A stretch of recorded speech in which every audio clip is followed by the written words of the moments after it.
Hello. അപ്പോൾ ദാ ഇന്നൊരു ഉത്സവ കാഴ്ചകളൊക്കെ ആയിട്ടാണ് ഞാൻ വന്നിരിക്കുന്നത് കേട്ടോ. ഞാനുണ്ട്, അനുവേട്ടനുണ്ട്, മോനുണ്ട്, മോള് താലപ്പൊലിയൊക്കെ എടുത്ത് അവളുണ്ട്. ഞങ്ങളെല്ലാവരും കൂടി ഉത്സവം കാണാൻ ഇറങ്ങിയതാണ് കേട്ടോ. അടിപൊളി കാഴ്ചകളാണ്. നമുക്ക് ഭയങ്കര സന്തോഷവും കണ്ണിനൊരു കുളിർമയൊക്കെ തരുന്ന സന്തോഷകരമായ നിമിഷങ്ങളാണ്. ഈ പാട്ടൊക്കെ കേൾക്കുമ്പോൾ ഉണ്ടല്ലോ നമുക്കറിയാതെ ഡാൻസ് കളിച്ച് പോകാൻ തോന്നും. അതുപോലെ നല്ല ഓളത്തിൽ പാട്ടും ഡാൻസും ഒക്കെ ആയിട്ട് നല്ല അടിപൊളി ഒരു ഘോഷയാത്രയായിരുന്നു കേട്ടോ. എനിക്ക് ഒരുപാട് ഇഷ്ടപ്പെട്ടു. അപ്പം നാട്ടിലൊന്നും അല്ലാതെ പുറത്തൊക്കെ ഉള്ളവരൊക്കെ ഉണ്ടെങ്കിൽ ഈ അമ്പലവും ഉത്സവവും ഘോഷയാത്രയൊക്കെ മിസ് ചെയ്യുന്നുണ്ടെങ്കിലുണ്ടല്ലോ, കാണാൻ വേണ്ടി നിങ്ങളുടെ മുമ്പിൽ ഞാൻ ഈ കാണിച്ചു തരുന്നത് കേട്ടോ. എൻ്റെ കുഞ്ഞു കുഞ്ഞു സന്തോഷങ്ങൾ നിങ്ങളെ കൂടെ കാണിച്ചു തരുമോ കേട്ടോ.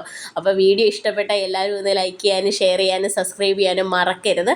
അപ്പോൾ ഇന്നത്തെ ഉത്സവ വിശേഷങ്ങളൊക്കെയാണ്. ഇതാകണ്ടോ അടിപൊളിയായിട്ട് നമ്മുടെ നാടൊന്നടങ്ക എല്ലാവരും ഇങ്ങനെ നിൽക്കുകയുണ്ടോ. ഘോഷയാത്ര വന്ന് ഘോഷയാത്ര കാണാനും എന്തൊരു സന്തോഷ നിമിഷങ്ങളായാലും എല്ലാവരും കൂടി ഇങ്ങനെ ഒത്തൊരുമയുടെ കൂട്ടത്തോടി ഇങ്ങനെ കൂടി ഇങ്ങനെ നിൽക്കുന്നത്. ഇവിടെ ചെറിയ ചെറിയ കുറുമ്പുകളും കുസൃതികളും ഒക്കെ കാണും. പക്ഷേ എന്നാലും അതൊക്കെ അന്ന് തന്നെ മറന്നുപോയി. അന്നത്തെ ഒരു ആഘോഷത്തിനിടയ്ക്ക് നടക്കുന്ന കുറുമ്പുകളൊക്കെ ആയിട്ട് അങ്ങ് മറന്ന് എല്ലാവരും ഭയങ്കര സന്തോഷമായിട്ട് പോകുന്നത്. അതുകൊണ്ട് ഇവിടെ ചേച്ചിമാരൊക്കെ ഡാൻസ് കളിക്കുന്നത് കേട്ടോ. ചേച്ചിമാരും പിള്ളേരും ഒക്കെ ഉണ്ട് കേട്ടോ. ഞാൻ ഇതൊക്കെ കാണുമ്പോൾ നമുക്കും അറിയാതെ ഡാൻസ് ചെയ്യാൻ തോന്നുന്നേ. ഞാൻ പിന്നെ പമ്മി നിൽക്കുക. ഇടയ്ക്കത് കൈയൊക്കെ ഞാനും കാണിച്ചു കേട്ടോ. എന്തായാലും എനിക്ക് പക്ഷേ നാണമൊക്കെ കേട്ടോ. ഇങ്ങനെയൊക്കെ പബ്ലിക്കിലേക്കൊക്കെ ഇറങ്ങിച്ചത് ഇങ്ങനെയൊക്കെ കാണിക്കാതിരിക്കും നാണോ. പക്ഷെ എന്നാലും ഞാനൊന്നും അവരെ മൂപ്പിച്ചൊക്കെ കൊടുത്തു. അവരെ കാത്തുകൊണ്ട് എല്ലാവരും ഉണ്ട്. നാമികയുണ്ട്, എല്ലാവരും ഉണ്ട്, ഇങ്ങനെ നിൽക്കുന്നു.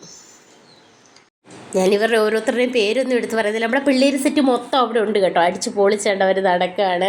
ഉണ്ട് അതിൻ്റെ കൂട്ടത്തിൽ നമ്മുടെ വലിയൊരു കാളക്കുട്ടനുണ്ടായിരുന്നു. അവനെ ഏതാണ്ട് ഈ കാണുന്ന കേട്ടോ. അവനാ വരുന്നത്.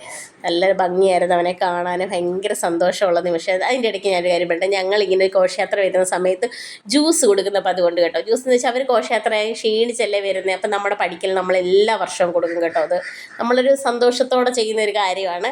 എല്ലാ വർഷവും ജ്യൂസ് കൊടുക്കും. ഈ പ്രാവശ്യം നമ്മൾ എല്ലാ വർഷവും നമ്മൾ ബോട്ടിൽ ജ്യൂസാണ് കൊടുക്കുന്നത്. ഈ പ്രാവശ്യം നമ്മളൊന്ന് മാറ്റി പിടിച്ച് കേട്ടോ. തണ്ണിമത്തനാണ് കൊടുത്തത്. അപ്പം ഘോഷയാത്രയൊക്കെ വരുന്നതിന് മുമ്പേ ഉള്ള കാഴ്ചകളാണ് ഞാൻ ഇപ്പം കാണിച്ച കേട്ടോ. അതാ ഞങ്ങളെല്ലാം കൂടെ ഇവിടെ ഘോഷയാത്ര വെയിറ്റ് ചെയ്ത് നിൽക്കുക. അമ്പു സുന്ദരിയായിട്ടുണ്ട്. ഹാഫ് സാരിയൊക്കെ എടുത്ത് എല്ലാം റെഡിയാക്കി ഞങ്ങളിങ്ങനെ നിൽക്കുക. ഞങ്ങളുടെ ഈ കുഞ്ഞു സന്തോഷം നിങ്ങൾക്കൊക്കെ ഇഷ്ടമായെന്ന് ഞാൻ വിചാരിക്കുന്നു കേട്ടോ.